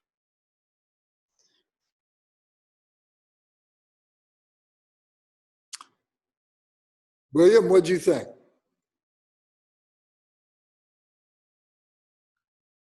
I thought it was very good portrayal of the Buddhist life. I've read 2 or 3 different novels on the Buddha, and very very close to what you normally thought of as the Buddhist life. I like that a lot. Thank you. Bonnie, how about you? Yeah, what do you think? Oh, I thought you did a wonderful job of telling the story with great feeling and emotion and animation. It made it really enjoyable to listen to it and hear it. You know, we've heard it before, but it's a story that is always enjoyable to hear many times. So I thank you. Well, what do you think about the idea that the Buddha was saying that we're all Buddha? That it's a matter of being able to remove the blockages, the obscurations from our true nature that allows us to be able to recognize our true nature, our Buddha nature. Well, I think that's what it's all about. Yeah. The analogy of the iceberg, in the sea. You see the tip of the iceberg, but what you don't see is all the stuff that's below the surface of the water. So all the many lives of the Buddha, of Shakyamuni Buddha, Siddhartha Gautama, we don't see all that. We don't see all those things that he saw when he went through his meditation that led to his enlightenment. That's what he was recognizing, was all that was below the surface that we all have too. We all share that experience. And so he was ripe for, at that particular time, to be able to overcome those 3 basic obscurations of ignorance, of hatred, and of desire, to be able to liberate himself into his enlightenment. Now, we are much more complicated because our lives may not be as broad. We have much more work to do. But he illustrates the point that it can be done. And it's a matter of using the Eightfold Path to help us to get through it.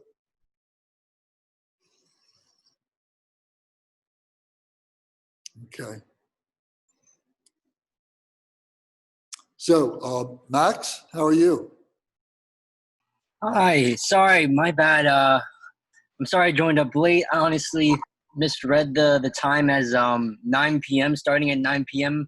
And then I was like, wait, 9 p.m. to 11, and then I just didn't question it. So I just joined up at like 8:58 thinking that it was just early, but I'm definitely late, so I do apologize. All right, well, that's okay.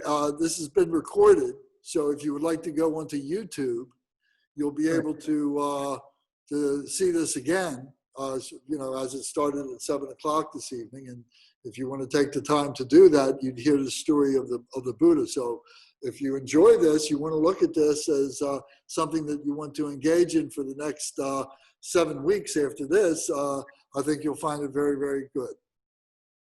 Thank you. Will do. Yeah, so the YouTube address is, was it, Michael? The channel? I'll connect with Max offline for the moment to pass along the exact link when this video is edited and up there. Okay, and Martin, anybody else that wants it, we've got this YouTube channel that Michael has established for us. So many of the teachings that we've been doing the past few months are on there. Okay, that's it for tonight. Unless anybody has any more comments or questions, I'm more than happy to answer what I can. Next week, we are, if you can, if you want this book, write me an email and I will send you a copy of this, or you can download it off of our website and you can print it. I suggest you have a printed copy, and we'll start using the book as part of our daily, as part of our study practice, and you'll see how it all fits in and so on. So, so I hope you found it interesting and that you'll continue with us. Thank you. All right. Thank you very much. See you next week. All right, very good. Thank you all so much. Thank you. Thank you. Good night. By the virtues collected in the three times, by myself and all beings in samsara and nirvana, and by the innate word of virtue, may I and all sentient beings quickly attain unsurpassed, perfect, complete, and precious enlightenment. May the teachings of the great tree Kongpa Ratna Shri, who is omniscient, Lord of the Dharma, master of interdependence, continue and increase through study, practice, contemplation, and meditation until the end of samsara. Om Ahom. Om Ahom. Om Ahom. May the body, speech, and mind of all the Buddhas become inseparable with my body, speech, and mind. Thank you all very much. I look forward to seeing you again soon. Okay. Good night. Good night. Okay. I'm sorry. Do you have anything that you wanted to add? I'm sorry. Okay. I do have a question. Okay. Like, so there's this thing called singularities or sort of coincidences, sort of, you know, and I mean, whether it be interpreted and translated through like birds or I don't know, frogs, like today. Well, it's a weird because today is a weird day because last night I had spent pretty much all of last night and yesterday and the day before writing the short screenplay, an original short screenplay actually, and I went out to my back porch this morning and then lo and behold I just see a frog just like, you know, sort of hopping through the window. So I was just like very, I don't know, it was very mystical, very spiritual in that sense. So I don't know. I know there's a saying where it's like, if you are spiritual, then, you know, signs, then of course you'll take as, you know, spiritual, right? So I just wanted to like kind of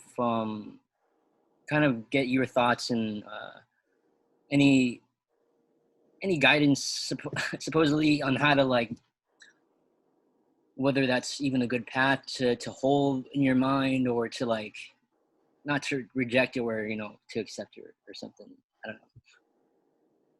Well, I think I understand your question, and there's not an easy, quick answer to that, you know, Right. But I think that if you join, you know, our group and other groups like this, you know, it doesn't have to be our group entirely, but you'll find answers to that. The initial question you had about the singularity is a very provocative question, and is at the core of everything, of course, and so that's what we talk about, is trying to understand what the least common denominators are and how all these things all come together. So, so yes, I think over the course of these next 7 weeks, we'll be talking more in depth about all those elements, about what make up the singularity. What is the singularity made up of? You have to understand that to understand the singularity. So the way it's expressed, the words that are used and so on, you know, they kind of go back and forth depending on what system you happen to be referring to. But they're all talking about the same thing, I think. So, so if you have time and you listen to the recording, you watch the recording that we made tonight, it'll give you a good background of what Buddhism is in the first place, who the Buddha is.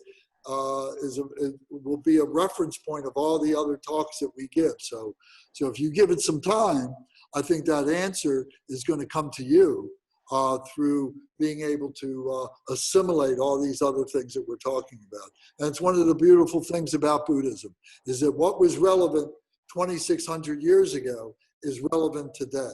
And it shows that there is no location, there is no time. It's all the singularity. Mm. That's very reassuring. Thank you. Okay? I look forward to reading what you wrote. Hey, we'll do. It's a dog story. It's an original story just about Californian American Pit Bull Terrier, and it's Okay. very heartfelt, I would say. All right. Well, I think you wrote today. Wait a minute. Sorry. I think I got an email on it. Maybe not. Are you not men?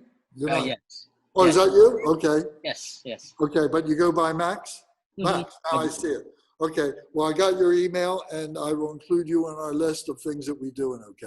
Okay? Please. I would love that book as well. I do have a printer, so I can print that out. If you'll send me your mailing address, I'll send it to you, or if you just want the email copy,